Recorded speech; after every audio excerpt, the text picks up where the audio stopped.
Hello students, very good morning. आज हम start करेंगे sexual reproduction in flowering plants, जो कि एक इम्पॉर्टेंट टॉपिक है। उससे पहले हम कुछ दो बेसिक टर्म्स कर लेते हैं। पहला टर्म आता है एडेसिव पैड। एडेसिव पैड क्या होते हैं बेटा, और इनका क्या फंक्शन होता है, ये मैं आपको बता देती हूँ। एक्चुअल में ये फंगाई के अंदर ऐसे स्ट्रक्चर होती हैं जो होस्ट के अंदर पेनिट्रेट करती हैं। ठीक है, अब क्वेश्चन आता है कि एडेसिव पैड होस्ट में पेनिट्रेट कैसे करेंगी। तो ये पेनिट्रेट करेंगी by mechanical pressure and enzymes की हेल्प से। किसकी हेल्प से? मैकेनिकल प्रेशर एंड एंजाइम्स की हेल्प से। एक्चुअल में होता क्या है, एडेसिव पैड अपने आप को पुश करते हैं against cell wall of the host. ठीक है, और पुश करने के बाद मतलब मैकेनिकल प्रेशर लगा रहे हैं, साथ में सेल्यूलेज एंजाइम को भी रिलीज कर रहे हैं। सेल्यूलेज एंजाइम क्या करेगा, होस्ट की सेल वॉल के अंदर जो सेल्यूलोज है उसको डाइजेस्ट करेगा, और होस्ट की सेल वॉल अगर डाइजेस्ट हो जाएगी तो एडेसिव जो पैड है they penetrate in the host cell. ठीक है, तो ये से ध्यान रखना, होस्ट के अंदर जब ये इन्फेक्शन करते हैं तो कैसे पेनिट्रेट करते हैं, तो किसकी हेल्प से पेनिट्रेट करते हैं, एडेसिव पैड। और एडेसिव पैड किस किस को यूज करते हैं पेनिट्रेशन के लिए, मैकेनिकल प्रेशर एंड एंजाइम। कौन सा enzyme? Cellulose digesting enzyme, that is cellulase. इसी तरीके से एक वर्ड आता है फाइटोएलेक्सिन। फाइटोएलेक्सिन क्या होता है, ये एक ऐसा केमिकल होता है, एक ऐसा फिनोलिक सब्सटेंस होता है, नेचुरल फिनोलिक सब्सटेंस होता है जिसके पास एंटीबायोटिक एक्टिविटी होती है। इस फिनोलिक सब्सटेंस की प्रोडक्शन कौन करता है? एक ऐसा प्लांट करता है जिसके ऊपर फंगाई ने अटैक किया है। तो अगर प्लांट के ऊपर फंगल अटैक होता है तो प्लांट एक नेचुरल फिनोलिक सब्सटेंस की सिक्रीशन करता है जो कि एंटीबायोटिक एक्टिविटी वाला होता है, ताकि प्लांट अपने आप को फंगल इफेक्ट से बचा पाए। ठीक है, तो ये कुछ बेसिक टर्म थे।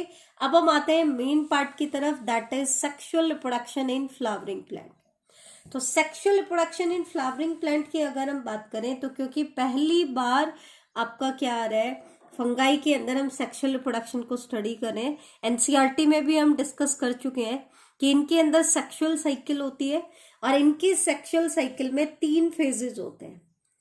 प्लाज्मोगैमी। प्लाज्मोगैमी का मतलब क्या है, दो डिस्टिंक्ट जो सेल्स हैं या गैमीट्स हैं, उनका जो प्रोटोप्लाज्म होता है वो आपस में फ्यूज हो जाएगा। तो इस प्रोटोप्लाज्मिक फ्यूजन को हम क्या कहते हैं, प्लाज्मोगैमी कहते हैं। ठीक है, प्लाज्मोगैमी होती है तो दोनों का साइटोप्लाज्म मिक्सअप हो जाता है, तो एक ही सेल में 2 न्यूक्लियाई आ जाते हैं। कई बार तो क्या होता है, मोस्टली तो क्या होता है, plasmogamy is immediately followed by karyogamy. लेकिन एस्कोमाइसिटीज और बेसिडियोमाइसिटीज के मेंबर में plasmogamy is not immediately followed by karyogamy. तो उनके केस में एक और डिस्टिंक्ट फेज आ जाता है, that is dikaryon phase. Dikaryon phase में क्या होता है, एक ही सेल के अंदर 2 न्यूक्लियाई आ चुके हैं। अब क्योंकि दोनों न्यूक्लियाई हैप्लॉइड है तो उसकी प्लॉइडी हम क्या मेंशन करेंगे, N+N। ठीक है, तो ये एक सेपरेट फेज उनके अंदर आ जाता है। तो डाइकैरियोन स्टेज बनने के बाद डाइकैरियोटिक माइसिलियम उनके अंदर बन जाता है, उसके बाद कैरियोगैमी होती है।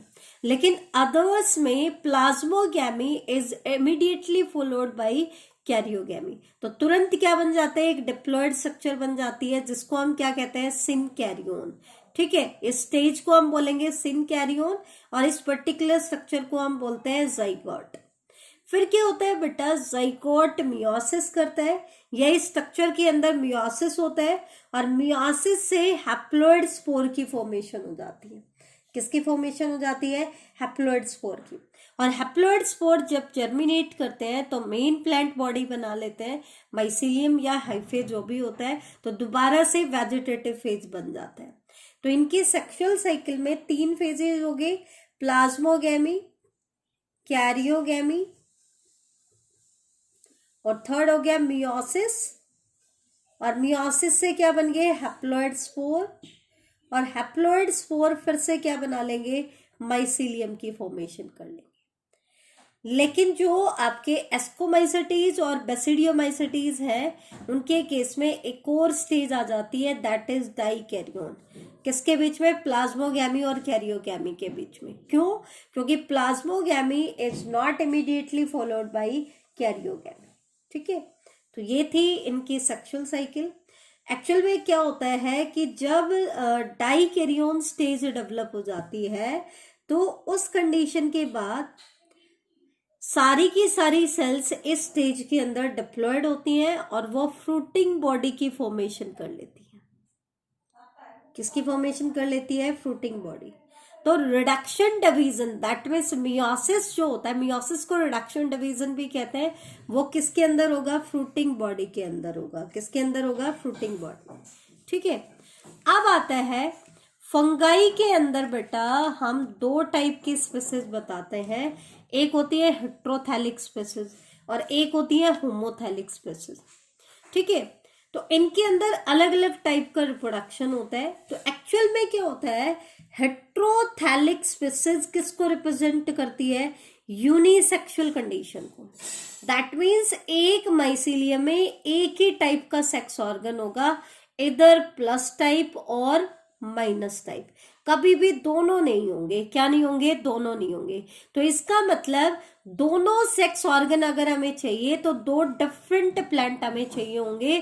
दैट मीन्स इस कंडीशन को हम डाइओसियस कंडीशन भी कहते हैं या शॉर्ट में डाइओसी भी कहते हैं। इसका मतलब क्या है? एक प्लांट में, अब यहाँ पे प्लांट का मतलब क्या है? यहाँ पे प्लांट तो है नहीं, यहाँ पर हम बोलेंगे एक फंगल माइसीलियम के अंदर आपको एक ही टाइप का सेक्स ऑर्गन मिलेगा, इधर प्लस टाइप और माइनस टाइप। फंगाई में हम प्लस और माइनस कहते हैं, प्लस मेल की तरह बिहेव करता है और माइनस फीमेल की तरह बिहेव करता है। ठीक है बेटा, इसी तरीके से होमोथैलिक स्पीसीज किसको रिप्रेजेंट करती है? होमो मतलब सेम, दो अलग अलग टाइप के थैलस नहीं होते हैं, एक ही थैलस में दोनों टाइप के सेक्स ऑर्गन होंगे, बाइसेक्सुअल कंडीशन को रिप्रेजेंट करता है। या ऐसे इनको हम मोनोशियस भी कहते हैं। मोनोशियस मतलब एक ही थैलस के अंदर दोनों टाइप के आपके सेक्स ऑर्गन होंगे। और यहाँ पर मतलब क्या होता है? हेट्रो का मतलब होता है डिफरेंट, दैट मीन्स दो टाइप के थैलस होंगे, एक जो मेल की तरह बिहेव करता है और एक जो फीमेल की तरह बिहेव करता है। ठीक है, अब एक चीज सोच के देखो, हेट्रोथैलिक हमारे पास स्पीसीज है, तो प्लस टाइप की जो इंडिविजुअल है वो अलग प्लांट पे, प्लांट कह दो या यू कह दो अलग थैलस पे है, और माइनस क्या है? अलग थैलस पे है। इसका मतलब ये क्या करेगा? एट प्रिवेंट इनब्रीडिंग, ये इनब्रीडिंग को प्रिवेंट करेगा, क्योंकि सेम थैलस के ऊपर तो दोनों सेक्स ऑर्गन है ही नहीं, तो किसको प्रोमोट करेगा? आउटब्रीडिंग को प्रोमोट करेगा। आउटब्रीडिंग, आउटब्रीडिंग क्यों? क्योंकि जो मेटिंग होगी वो दो डिफरेंट थैलस के बीच में होगी। किसके बीच में होगी? दो डिफरेंट थैलस। अब क्योंकि वो दो डिफरेंट थैलस है तो इसका मतलब जेनेटिकली डिफरेंट होंगे। क्या होंगे? Genetically different. ठीक है, तो यहाँ पर जो फ्यूजन होता है वो किसके बीच में होता है? दो जेनेटिकली डिफरेंट हाइफे के बीच में होता है, इसलिए इसको हम हेट्रोथैलिक स्पीसीज भी कहते हैं या हेट्रोथैलिज्म कहेंगे इस प्रोसेस को। इसी तरीके से होमोथैलिक जो स्पीसीज है वो बाइसेक्सुअल कंडीशन को रिप्रेजेंट करती है। ठीक है, इसका मतलब इसके अंदर with in the same hyphae आपका फ्यूजन होता है, तो that means fusion occurs between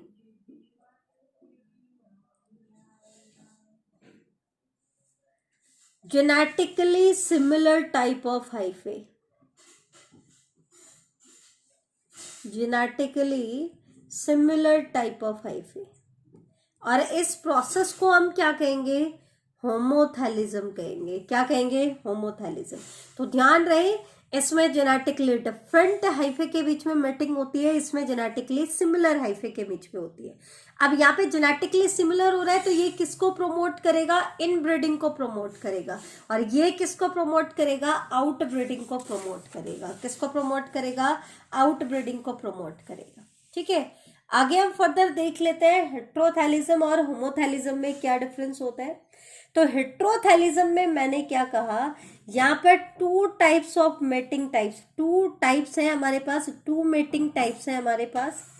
एक को हम कहेंगे मेल, मतलब प्लस की तरह बिहेव करेगा, और एक मेटिंग टाइप कैसी होगी, माइनस, जबकि उसमें तो दोनों चीजें एक में ही थी, तो हम थैलस को प्लस माइनस रिप्रेजेंट नहीं करते। एक चीज ध्यान रखना, हम इसको मेल और इसको फीमेल क्यों नहीं कह रहे, हालांकि ये मेल की तरह बिहेव करता है, लेकिन ये फीमेल की तरह, लेकिन इनको हम मेल और फीमेल नहीं कहते, क्योंकि यहां पर जो डिफरेंस है it is genetic. Difference is only genetic and physiological, not morphological.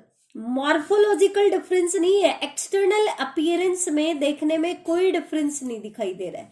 जैसे अगर एंजियोस्पर्मिक प्लांट की बात करें तो स्टेमन मतलब मेल सेक्स ऑर्गन अलग दिखाई देता है, पिस्टिल क्या दिखाई देता है, अलग दिखाई देता है, तो वहां पर तो मॉर्फोलॉजिकल डिफरेंस होता है, लेकिन यहाँ पर मॉर्फोलॉजिकली ये सेम दिखाई देते हैं। डिफरेंस सिर्फ कैसा है, जेनेटिक है, क्योंकि जेनेटिक मेकअप अलग अलग है, और फिजियोलॉजिकल है, कैसा है, फिजियोलॉजिकल, ठीक है।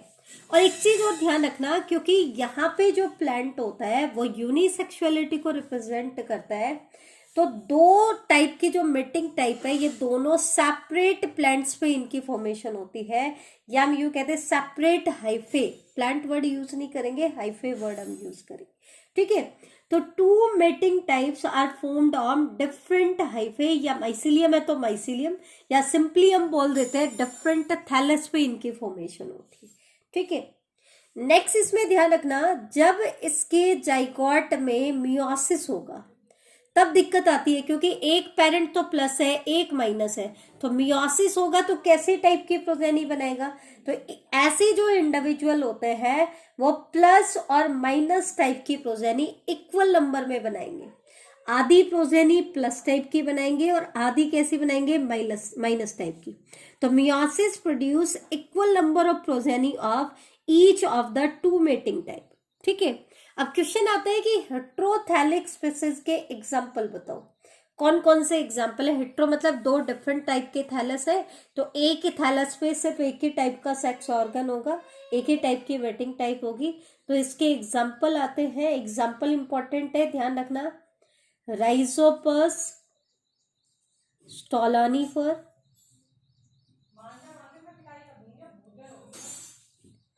And Puccinia ग्रामिनिस। ये जो दो स्पीसीज है फंगाई की, ये हेट्रोथैलिक है, दैट मीन्स एक माइसिलियम के ऊपर आपको एक ही टाइप का सेक्स ऑर्गन मिलेगा, दैट मीन्स दो जेनेटिकली डिफरेंट हाइफे के बीच में मैटिंग होती है, ठीक है। जबकि होमोथैलिक में क्या होता है बेटा, सिंगल इंडिविजुअल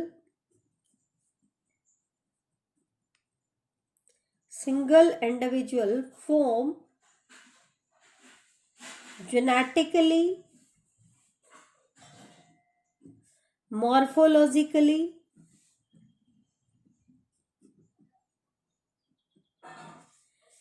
and physiologically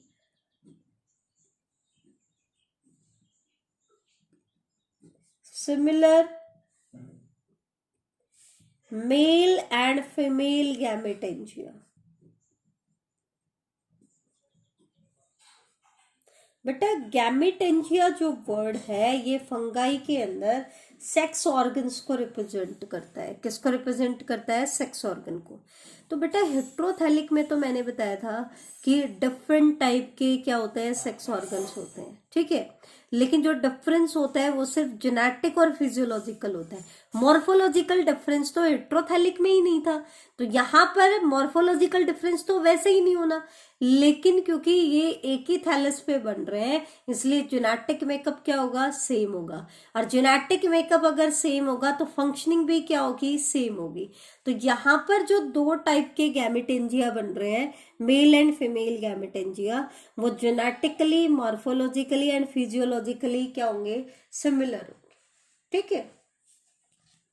इसका मतलब यहां जो फ्यूजन होता है, fusion occurs between cells containing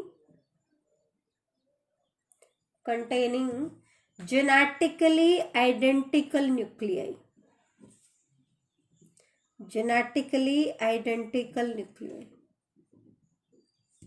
ठीक है, यहाँ पर जो फ्यूजन होता है वो ऐसे सेल्स के बीच में होगा जो जेनेटिकली आइडेंटिकल होंगी, जबकि हेट्रोथैलिज्म में जेनेटिकली डिफरेंट हाइफे के बीच में मैटिंग हो रही थी। इसके एग्जाम्पल है राइजोपस सेक्सुअलिस। क्या एग्जाम्पल है बेटा इसका? राइजोपस सेक्सुअलिस। ठीक है, तो ध्यान रखना, राइजोपस स्टोलोनिफर ये तो हेट्रोथैलिक होता है, और राइजोपस सेक्सुअलिस जो होता है ये होमोथैलिक होता है। कैसा होता है? होमोथैलिक्स। ठीक है, यहाँ पे एक वर्ड आप देख लेना, गैमेटेंजिया क्या होता है? जैसा कि मैंने बताया था, ये रिप्रेजेंट करता है सेक्स ऑर्गन ऑफ फंगाई को। फंगाई के केस में सेक्स ऑर्गन को रिप्रेजेंट करता है। ठीक है, दूसरा पॉइंट क्या आता है? इनके अंदर जो सेक्स ऑर्गन होते हैं वो यूनिसेल्युलर होते हैं और नॉट सराउंडेड बाय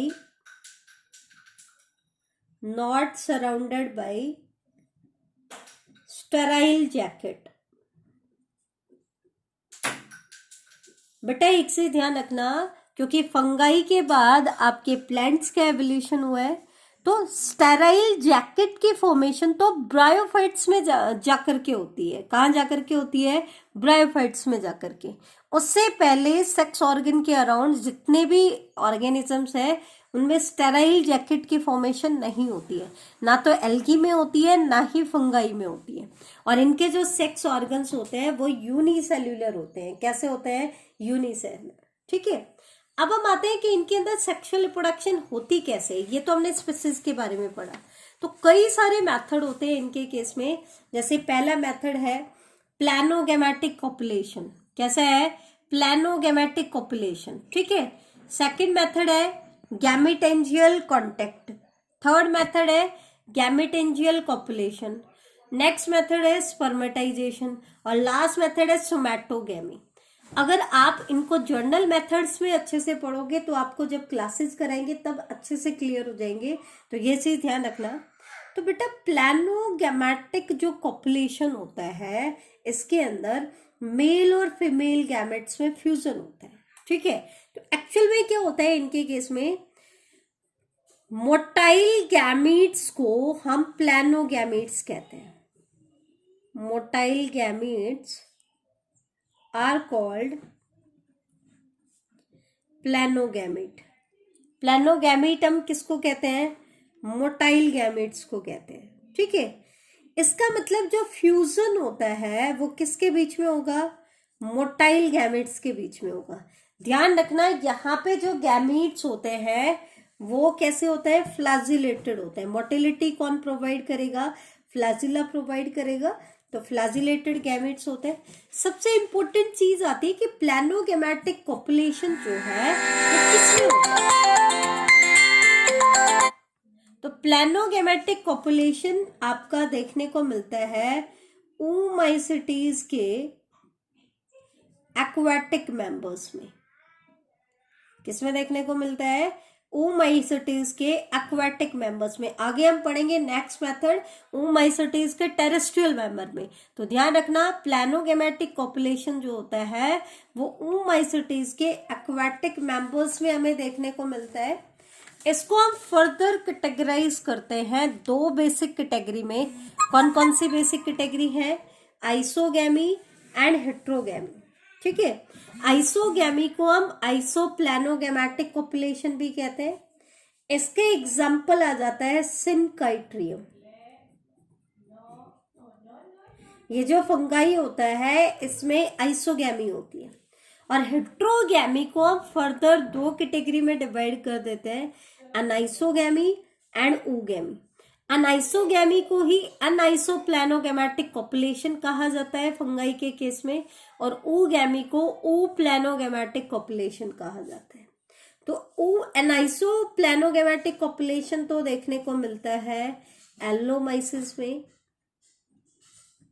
और oogamie देखने को मिलती है मोनोब्लिफेरोप्लास्ट में या मोनोब्लिफेरिस में, सॉरी। ठीक है, अब हम देख लेते हैं आइसोगैमी क्या होती है, अनाइसोगैमी क्या होती है, oogamie क्या होती है। बड़ी इंपॉर्टेंट चीज है, ध्यान से देखना।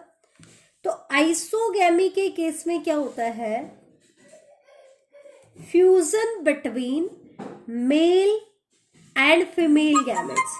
मेल को बेटा हम ऐसे एरो लगा करके रिप्रेजेंट करते हैं और फीमेल को प्लस साइन लगा करके रिप्रेजेंट करते हैं। इसका मतलब फ्यूजन किसके बीच में हो रहा है, मेल और फीमेल गैमेट के बीच में हो रहा है। लेकिन ये मेल और फीमेल गैमेट जो है they are similar in morphology as well as physiology. ये जो फ्यूजिंग गैमेट है ये मॉर्फोलॉजिकली और फिजियोलॉजिकली क्या होंगे, सिमिलर होंगे। तो अगर मॉर्फोलॉजिकली और फिजियोलॉजिकली सिमिलर गैमेट्स के बीच में फ्यूजन होता है तो इसको हम कहते हैं बेटा आइसोगैमी। और एक चीज और ध्यान रखना, दोनों ही गैमेट मोटाइल होते हैं। आइसोगैमी के केस में दोनों ही गैमेट क्या होंगे, मोटाइल होंगे। ठीक है, तो fusion between motile gametes which are similar in morphology and physiology is called isogamy. Next method आता है अनआइसोगैमी। अब अनआइसोगैमी क्या होती है, ऐसे फ्लैजिलेटेड गैमेट्स के बीच में फ्यूजन होता है। गैमेट्स आपके कैसे हैं, फ्लैजिलेटेड है, which are similar in morphology. Morphology में तो सिमिलर है but dissimilar in size. Size उनका डिफरेंट होता है। कैसे, एक तो स्मॉल होता है एंड अदर इज लार्ज। हम ये नहीं कह रहे कि कौन सा स्मॉल है कौन सा लार्ज है, लेकिन मेल और फीमेल गैमेट्स में से एक स्मॉल साइज का होगा और एक कैसा होगा, लार्ज। और जो फ्यूजिंग गैमेट्स है वो मॉर्फोलॉजिकली सिमिलर है लेकिन साइज में डिफरेंट है। ठीक है, oogamie के केस में क्या होता है, oogamie एक्चुअल में देखा जाए तो अनआइसोगैमी की ही एक मॉडिफिकेशन होती है। कैसे, अगर मेल गैमेट मोटाइल हो और स्मॉल इन साइज हो, ठीक है, और फीमेल गैमेट नॉन मोटाइल हो, फीमेल गैमेट कैसा हो, non motile and large in size. तो ऐसे गैमीट्स में अगर फ्यूजन होता है तो उसको कहा जाता है बेटा आपका oogamie। ठीक है, तो ये प्लानोगैमेटिक कॉपुलेशन के बारे में हमने पढ़ा। नेक्स्ट लेक्चर में बेटा हम स्टडी करेंगे गैमेटेंजियल कॉन्टैक्ट एंड गैमेटेंजियल कॉपुलेशन के बारे में। थैंक यू बेटा।